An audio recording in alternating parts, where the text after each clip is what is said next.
ദാമുവിൻ്റെ കാര്യം. ദാമുവിൻ്റെ കാര്യം ഓൾറെഡി ഞാനൊരു എക്സ്പ്ലനേഷൻ ലൈവിൽ കൊടുത്തതാണ്. ഡ്രീമറിൻ്റെയും ബാബുവിൻ്റെയൊക്കെ.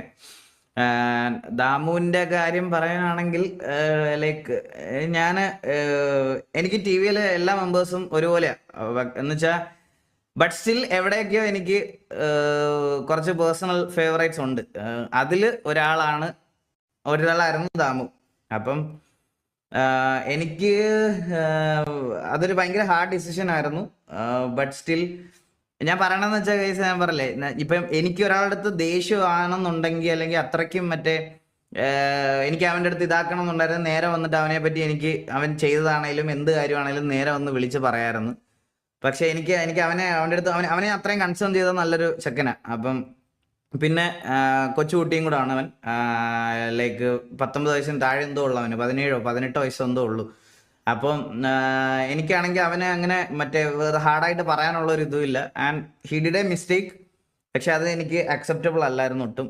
അത് എനിക്ക് അങ്ങോട്ട് ക്യാരി ഫോർവേഡ് ചെയ്യാൻ ഒട്ടും പറ്റിയില്ല. അതുകൊണ്ടാണ് അവനെ മെയിൻലി നമ്മൾ എടുത്ത് കളഞ്ഞത്. ബെസ്റ്റ് റിക്രൂട്ട്മെന്റ്സ് അല്ലെങ്കിൽ best player ever in TVA എന്ന് ഞാൻ ഇപ്പോഴും പറയും. അത് എന്നും അങ്ങനെ തന്നെ നിൽക്കട്ടെ. എന്തിനാ നിങ്ങളുടെ മനസ്സിലും ഇതാക്കുന്നത്? ആത്മിക് ഫയൽ അണ്ടി എന്നൊക്കെ പറയുന്നതിനുണ്ടെങ്കിൽ എന്തെങ്കിലും പ്രൂഫായിട്ട് വരണം. അവന് എവിടെയെങ്കിലും ഫയലിന് പിടിച്ചിട്ടുണ്ടെങ്കിൽ അത് പ്രൂവ് ചെയ്തിട്ടേ സംസാരിക്കാവൂ. അല്ലാതെ നീ ഈ ഫയൽ എന്ന് പറഞ്ഞ് എന്നെ ട്രിഗർ ചെയ്ത് എൻ്റെ വായിൽ നിന്ന് എന്താണ് ഇഷ്യൂ എന്ന് പ്രോപ്പറായിട്ട് കേൾക്കാൻ വേണ്ടിയിട്ടാണ് ഫയൽ എന്ന് കുണ്ണാന്ന് പറഞ്ഞ് ഇവിടെ ഇടുന്നതെങ്കിൽ ഞാനത് ട്രിഗറായി പറയുന്നില്ല. മനസ്സിലായോ? അങ്ങനെ കുറച്ച് ഗുണങ്ങളുണ്ട് ഇവിടെ.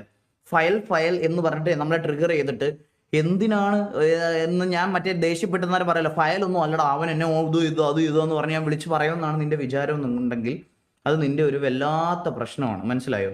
അതിനകത്ത് ഞാൻ മറ്റേ ആ ചൂണ്ടയിൽ എന്തായാലും ഞാൻ കൊത്തണില്ല. എനിക്ക് അവൻ്റെ അടുത്ത് വേറെ അവനെ എന്ന് പറഞ്ഞ് ഹെയ്റ്റ് ഇതാക്കി കൊടുക്കാൻ വയ്യ.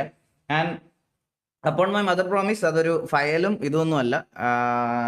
Like in between the zinc, അല്ലെങ്കിൽ നമ്മുടെ TVA-ക്കകത്ത് എനിക്ക് ചുറ്റുമുള്ള ആൾക്കാർ, എനിക്ക് ഏറ്റവും കംഫർട്ടബിൾ ഉള്ള ആൾക്കാരും അതുപോലെ തന്നെ നല്ല രീതിയിൽ എനിക്ക് മുമ്പോട്ട് കൊണ്ടുപോകാൻ പറ്റുന്ന ഒരു കൂട്ടം ആൾക്കാരെ കൊണ്ടുപോകണം എന്ന ആഗ്രഹമുള്ള ഒരു ഗ്യാങ്ങും കൂടിയാണ്. അപ്പാർട്ട് ഫ്രം RP ഇതൊക്കെ റിയൽ ലൈഫിലും എനിക്കത് കീപ്പ് ചെയ്യണം എന്ന് ആഗ്രഹമുള്ള കുറച്ച് ആൾക്കാരെ ചുറ്റും കൊണ്ടുപോയാണ് ഇത്രയും നാളെ സാധനം കൊണ്ടുപോയിക്കൊണ്ടിരിക്കുന്നത്. അത് അങ്ങനെ തന്നെ കൊണ്ടുപോകാനാണ് താല്പര്യം.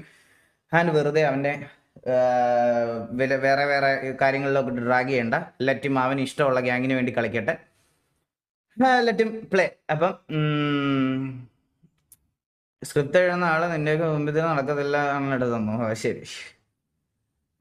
ആൻഡ് ഗൈസ്, എൻ്റെ ആണേലും അവൻ്റെ ആണേലും ഡിസിഷനെ പ്ലീസ് റെസ്പെക്ട് ചെയ്യാൻ പറ്റുമെങ്കിൽ ഡിസിഷനെ റെസ്പെക്ട് ചെയ്യുക. അതിൻ്റെ അപ്പുറത്തോട്ട് വെറുതെ നിങ്ങൾ ഹേറ്റ് ഒന്നും വിചാരിക്കേണ്ട.